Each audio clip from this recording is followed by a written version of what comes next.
Alright. So, how are we feeling, Mr. Rockstar, after flirting with your mistress at Bloodstock? The heavy metal mistress.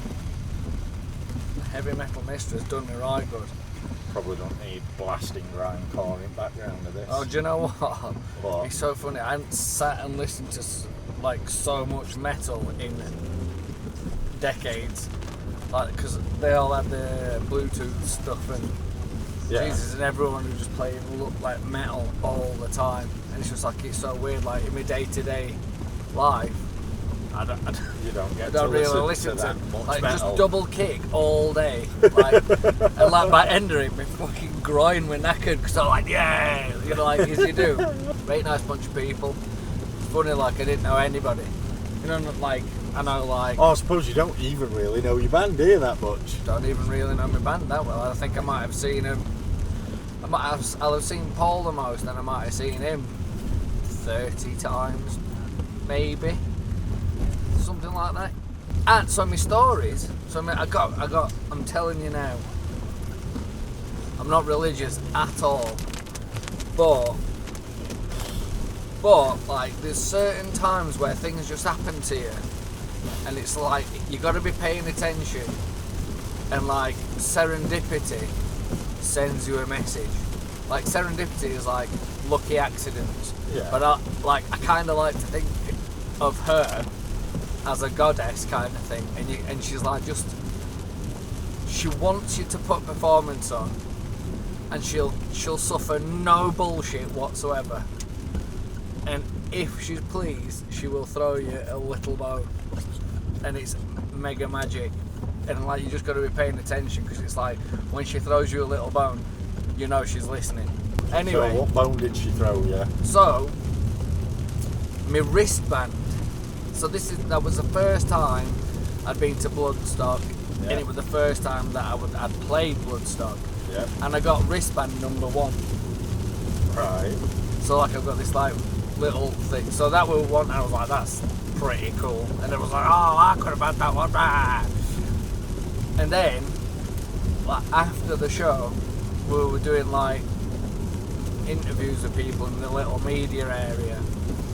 And like while someone was talking to someone, I looked down and like I saw this thing and I picked it up. Turns out it's a little, probably onyx, you know, the black stone. It's about an inch and it's the shape of a casket, you know, like a coffin. Yeah. So it was like, oh my god, actual treasure. Like you got, and it was like I was trying to pick up with the message. It was fucking treasure. And then some of the people I met, absolute treasure, little mind treasures. So you had fun then? Unprecedented. Unprecedented amounts of fun. Oh, and the crazy thing is, for a lot of it, I was sat on my ass. I've got to admit, I didn't go to see many bands at all. But I got there on the Thursday, put the tent up in the fucking sun, and my sister was like, yeah, I've got a 6-manner tent. It were a 3-manner. And nothing was staying in it, and there was no colour coordination to any of the poles, so I spent 2 hours having an absolute fight with this. How many plastic people were staying in your 6-man, 3-man tent? Well, luckily there was only another one, I think, so it was okay. Another one, you think? How many people did you sleep with, Bing, in your tent? There was nobody in my tent. I had my own little the 4-manner, which is like it's a 2-manner. It's a 4-manner if you're a 12-year-old child. Yeah, there's no way you're getting 4 big metal lads in one of them. It's not happening. Not happening. 4 big metal lads in a camping tent. No, lads, it's not happening. By 4 big metal lads, you're talking about the rest of Irosis, not you, because you're a midget. How much backlight? So Heads and Breakables. Is it Heads and Breakables? They provide cabs. Yeah, it was like they had an SVT 8x10 with I'm pretty sure an SVT head. Oh, so you could use a house head as well. I'm not sure about that. I definitely saw like an Ampeg thing, like cabs, and I'm like I can't. To be honest with you, and I want to say they were Yamaha, but I might be wrong. Yeah. But yeah, it was pretty cool, and And what did you have to send a text back in advance, I'm guessing? Yeah, we did. That were fine because he put on it that we wanted to have the drums triggered, kick drum triggered, but we didn't in the end. Right. So we used that for the line out, and that were really funny. Like, I don't know this piece of music. It's like it's a tune apparently for some, like a wrestler ages ago. I might got that wrong. Anyway, and it's kind of like an even more Eastern sounding Wherever I May Roam kind of thing. Right. And when they put it onto whatever file they've got, they must have just like fried it a little bit, you know, like a bit of compression or something, so it was like super distorted. And Soundman like put it on to test it like through monitors and that, and it came out like proper distorted. And they're like, it just like straight up looked up with one eyebrow that nearly went through top of fucking. I was like, it's meant to be like that. It's meant to be like that. And I was like, oh okay. I was like, it's definitely not meant to be like that. But yeah. They were funny. We had super fan in crowd coming. He actually came. Yeah. In that fucking heat. So. In full regalia. To be fair, amazing. When I saw that whole thing around, and I don't mean to be rude, and I don't mean to be disparaging, but it's just not me. I couldn't do that. Like, we're gonna call you all Ironauts. Yeah. You're like, yeah, but like, of course you are, because you're still like, you've got this. No, like, look, it's like, it's as simple as this. It's like, who do you want to like your band? Yeah. I don't care what fucking knobhead musicians who, like me, are just gonna fucking rip me to bits because you're their band in doing what your band is doing. And until it works, everybody's fucking stabbing wildly in the dark at each other.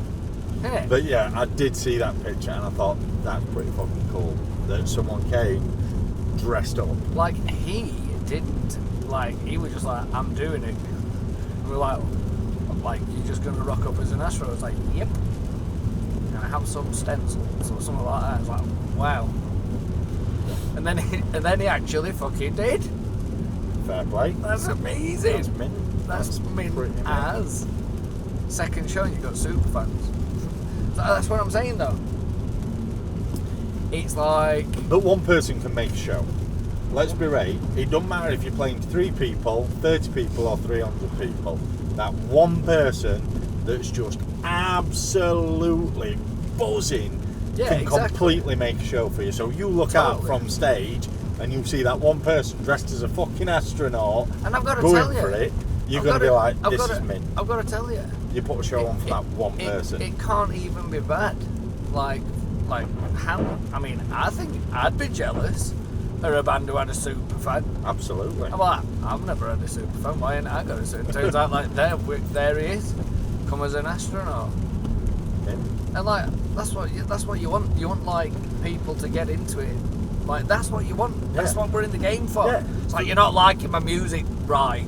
It's like, he wants to come dressed as an astronaut to a fucking Roses show. That's buzzing. Mental.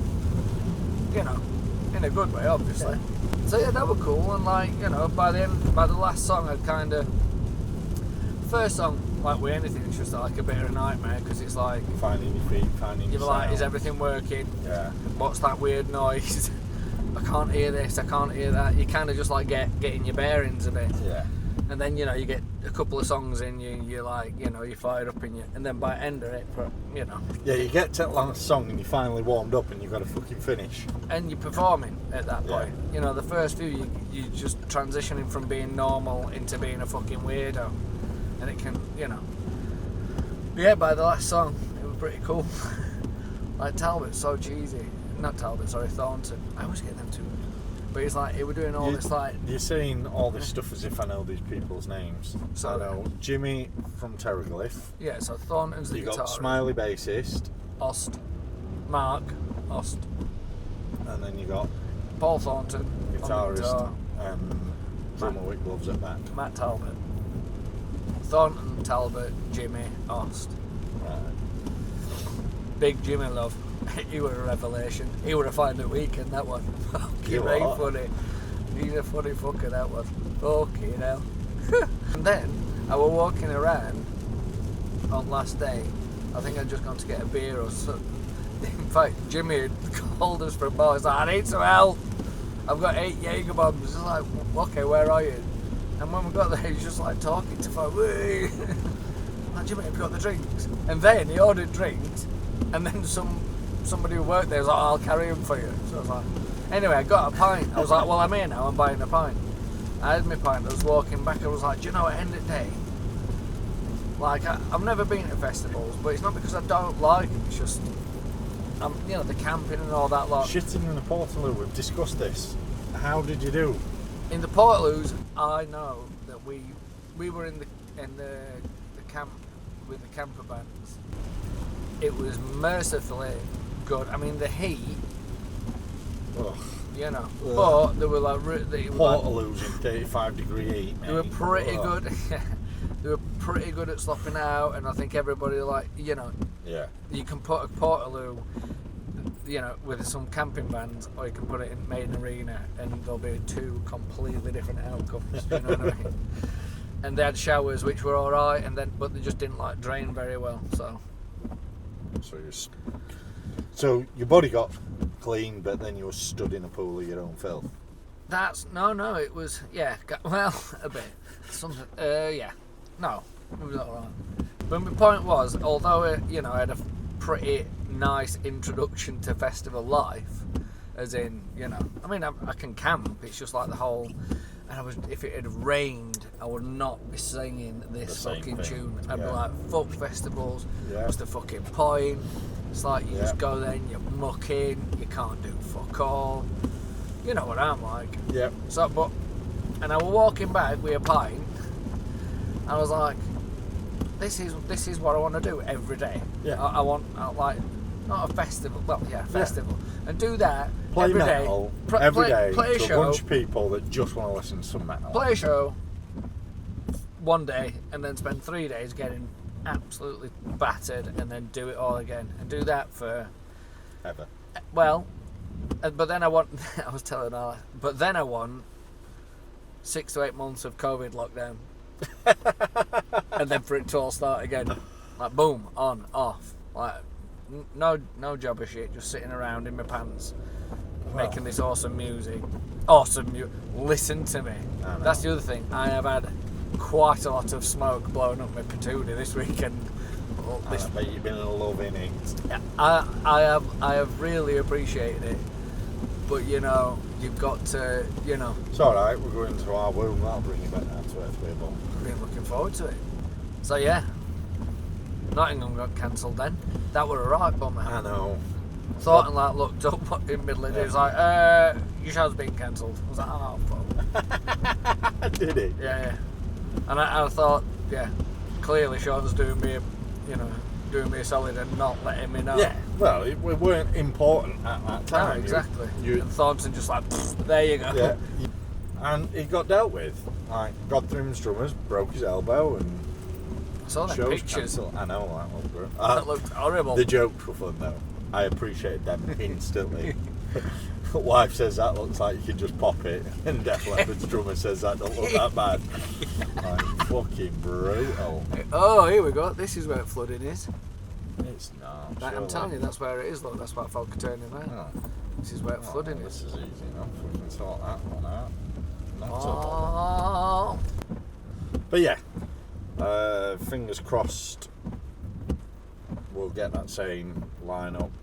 Phil seems pretty keen on preserving the lineup and us doing it again as soon as Godthrim's drummer is well and healthy. It sucks. That might be New Year because he might have it shows will be, planned yeah, for it'll the rest be. of the year. He said, well, Phil said, I'd like to preserve the show and rebook it for next year. So. Oh, okay, fair. Yeah.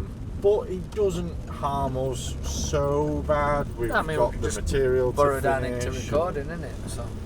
As much as it would have been an awesome show and I was really looking forward to it, you deal with the hand you dealt and you crack on, don't you?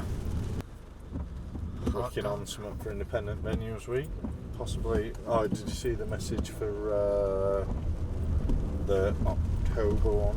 Still working through, but at least that is sort of there. I thought it seemed I was more aware of everything. I'll show you messages of that. I didn't even realise that show had been announced. I ain't going to miss an announcement by that band. And yeah, independent venues we hopefully should get some sort of... Oh, quite flattering to be asked to headline a show, but not right now. We don't want to headline a show. We're not good enough to headline a show right now. And on art, as much as it was flattering as fuck to be offered, it would have been that, shooting a cent in front of me. Like, we're not... Where we're getting an hour of material from, or 45 minutes. Well, we've got the material. I don't know. It's making sure it's done for January. That's and not gonna happen fast. Not only done for January, but nailed on so that we can absolutely smash it. Because work through some of this shit tonight. Just get a bit more writing finished. Make the heavy metal music gonna make me rich.